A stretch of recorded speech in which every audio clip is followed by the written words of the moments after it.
और अब बात करते हैं बांग्लादेश की। बांग्लादेश में हिंदुओं पर हो रहे अत्याचार को लेकर दुनिया भर में चिंता है, लेकिन बांग्लादेश की कमान संभालने वाले मोहम्मद यूनुस अब वो सवालों के घेरे में आ गए हैं, क्योंकि पहले तो वो उदारवादी होने का दिखावा कर रहे थे, लेकिन अब बांग्लादेश में जो कुछ भी हालात हैं उसको लेकर वो हाथ पर हाथ धरे बैठे हैं। सवाल ये खड़ा हो रहा है कि क्या मोहम्मद यूनुस ने कट्टरपंथियों के आगे घुटने टेक दिए हैं? रिपोर्ट देखिए।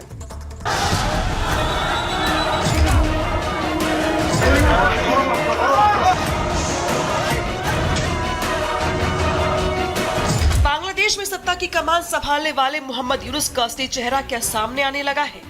क्या बांग्लादेश की सरकार ने उपद्रवियों के सामने घुटने टेक दिए हैं? क्योंकि बांग्लादेश में हिंदू विरोधी हिंसा जारी है, लेकिन यूनुस सरकार हाथ पर हाथ धरे बैठी हुई है। मोहम्मद यूनुस के पास है तो सिर्फ जुबानी जमा खर्च। एक तरफ बांग्लादेश के गृह सलाहकार ने स्वीकार कर लिया कि उनकी सरकार अल्पसंख्यकों को सुरक्षा देने में नाकाम रही, तो वहीं अब यूनुस सरकार की तरफ से हिंदू समुदाय से मुलाकात करने का दिखावा किया जा रहा है, लेकिन इसका कोई फायदा डर के साए में जी रहे बांग्लादेशी हिंदुओं को मिलता नजर नहीं आ रहा है और बांग्लादेश के हालात जस के तस बने हुए हैं। सत्ता की कमान संभालने से पहले मोहम्मद यूनुस ने खुद को उदारवादी दिखाया था। यूनुस ने कहा था कि आम लोगों पर, खासकर अल्पसंख्यकों पर सभी हमले बंद किए जाएं। इसके बिना सारे प्रयास बेकार हैं। अगर ऐसा नहीं हो पाया तो मैं पद छोड़ दूंगा। हिंदू विरोधी हिंसा तो अपनी जगह है, मोहम्मद यूनुस के वादे भी अपनी जगह हैं, लेकिन सरकार की कमान संभालते ही यूनुस का एक और रूप देखने को मिल रहा है।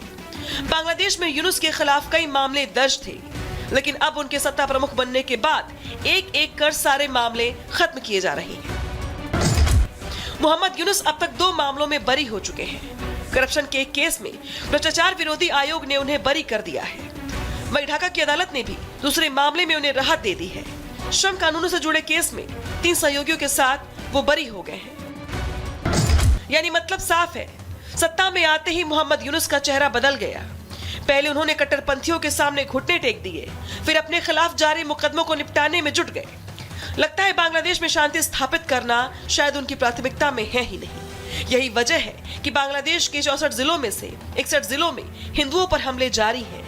कहीं हिंदुओं की बस्ती को आग के हवाले किया जा रहा है, तो कहीं उनके मंदिर तोड़े जा रहे हैं। लेकिन जब पानी सर के ऊपर जा पहुंचा तो जिंदगी की जंग के बीच आक्रोश सड़कों पर फूट पड़ा।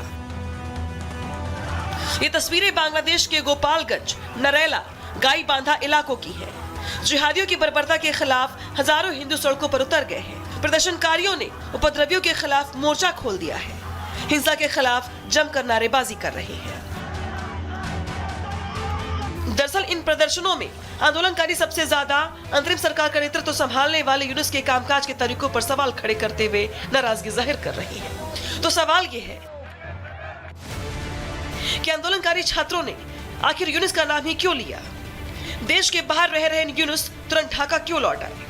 मुस्लिम कट्टरपंथियों ने भी यूनुस का समर्थन क्यों किया?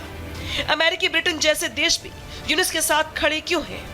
यूनुस ने अपनी सरकार में कट्टरपंथियों को जगह क्यों दी?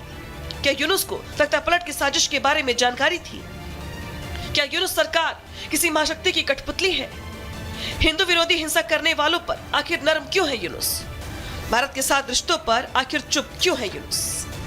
मोहम्मद यूनुस नोबेल पुरस्कार विजेता और अर्थशास्त्री हैं, लेकिन काफी वर्षों से वो बांग्लादेश के बाहर रह रहे थे। बांग्लादेश में उनके खिलाफ कई मुकदमे भी दर्ज है। जाहिर सी बात है कि उनका बांग्लादेश वापस लौटने का कोई प्लान नहीं रहा होगा, लेकिन रातों रात उनका बांग्लादेश लौटकर सरकार की कमान संभाल लेना लोगों के मन में शक पैदा कर रहा है। वहीं हिंदुओं पर हो रहे अत्याचारों पर पहले सख्ती दिखाना, फिर नरम पड़ जाना, कहीं न कहीं उनके कट्टरपंथियों के साथ रिश्तों की भी गवाही दे रहा है। लेकिन सबसे बड़ा सवाल अब बांग्लादेश के हिंदुओं की सुरक्षा पर है, जिस पर पूरी दुनिया चिंता जाहिर कर रही है। सवाल ये है कि आखिर कब थमेगा हिंदू पे अत्याचार का ये सिलसिला, और आखिर कब यूनुस सरकार अल्पसंख्यकों पर अत्याचार करने वाले उपद्रवियों पर सख्त एक्शन लेकर बड़ा संदेश देगी। Bureau report, Republic Bharat. इधर शॉर्ट सेलर कंपनी हिंडनबर्ग ने एक बार फिर भारतीय अर्थव्यवस्था पर चोट करने की कोशिश की है, लेकिन पिछली बार की तरह इस बार भी ये कोशिश नाकाम रही। रिपोर्ट के बाद भी सोमवार को भारतीय शेयर बाजार पूरी तरह स्थिर रहा, तो वहीं इस मामले को उछालने में लगी कांग्रेस को बीजेपी ने करारा जवाब दिया है। रिपोर्ट आप सबको दिखाते हैं।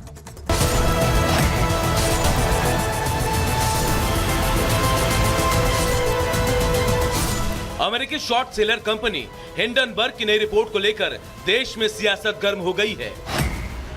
भारतीय जनता पार्टी ने इस रिपोर्ट को एक इंटरनेशनल टूलकिट गैंग का हिस्सा होने का दावा किया है। बीजेपी ने इस पूरे मामले पर कांग्रेस के आरोपों को पूरी तरह से खारिज करते हुए उस पर ही साजिश में शामिल होने का आरोप लगा दिया। बीजेपी का दावा है कि चुनाव हारने के बाद कांग्रेसी नेता बौखला गए हैं और देश में अस्थिरता फैलाना चाहते हैं। दरअसल हिंडनबर्ग रिपोर्ट आने के बाद कांग्रेस इस मामले को सियासी मुद्दा बनाने की कोशिश कर रही है, जिसके बाद खुद बीजेपी के सीनियर नेता रविशंकर प्रसाद ने कांग्रेस के आरोपों का जवाब दिया। रविशंकर प्रसाद ने कहा कि भारत के शेयर बाजार को बर्बाद करने के लिए ही इस तरह की रिपोर्ट बनाई जा रही है, लेकिन निवेशकों ने ही इस पूरी साजिश को नाकाम कर दिया है। अब वो भारत को आर्थिक रूप से अस्थिर करने के षड्यंत्र में जुटे हुए हैं। देश में आर्थिक अराजकता और आर्थिक अस्थिरता स्वाभाविक है। Hindenburg is again at the same game. ये रिपोर्ट शनिवार को रिलीज होती है, रविवार को हल्ला मचता है ताकि सोमवार को पूरे कैपिटल मार्केट को अस्थिर कर दिया जाए। बीजेपी ने हिंडनबर्ग की विश्वसनीयता पर सवाल खड़े किए। रविशंकर प्रसाद ने आरोप लगाया कि भारत में अस्थिरता फैलाने की कोशिश करने वाले ही हिंडनबर्ग को फंडिंग करते हैं। ऐसी शक्तियों का मकसद भारत की आर्थिक प्रगति को रोकना है। हिंडनबर्ग में किसका इन्वेस्टमेंट है आपको मालूम है? जॉर्ज सोरोस का। यह महाशय कौन है जो भारत के खिलाफ नियमित प्रोपेगेंडा चलाते हैं? इंडिया डेमोक्रेसी नहीं है, इंडिया सेफ नहीं है, वगैरह वगैरह। और इस हद तक है कि मोदी के पूरे सत्ता को बदलना चाहिए, आह्वान किया था जनता से। ये वहां मेन इन्वेस्टर है। बीजेपी ने इस मामले पर राजनीति करने के लिए कांग्रेस को बुरी तरह से लताड़ लगाई। रविशंकर प्रसाद ने कहा कि मोदी और बीजेपी से नफरत करते करते कांग्रेस के लोग देश से ही नफरत करने लग गए हैं, इसीलिए देश विरोधी साजिशों का भी समर्थन कर रहे हैं।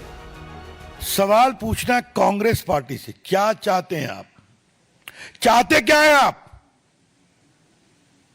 देश मोदी के से नफरत करते हुए कांग्रेस पार्टी आज हिंदुस्तान से नफरत करने लगी है। In their pathological hatred against Narendra Modi ji, led by mister Rahul Gandhi and his friends toolkit gangs. आपको बता दें कि शनिवार को अमेरिकी शॉर्ट सेलर कंपनी हिंडनबर्ग ने दूसरी बार अदानी ग्रुप को लेकर नई रिपोर्ट जारी की थी। इस रिपोर्ट में हिंडनबर्ग ने सेबी चीफ और अदानी ग्रुप को लेकर नए आरोप लगाए। रिपोर्ट आने के बाद सोमवार को शेयर बाजार में भारी गिरावट की आशंका जताई जा रही थी, लेकिन निवेशकों ने इन आशंकाओं को सिरे से नकार दिया। इस रिपोर्ट का बाजार पर कोई असर नहीं दिखा। सोमवार को बाजार का सामान्य कामकाज हुआ। दूसरी तरफ कांग्रेस ने इस मामले को सियासी मुद्दा बनाने की कोशिश की, लेकिन यह कोशिश नाकाम साबित हुई। Bureau report.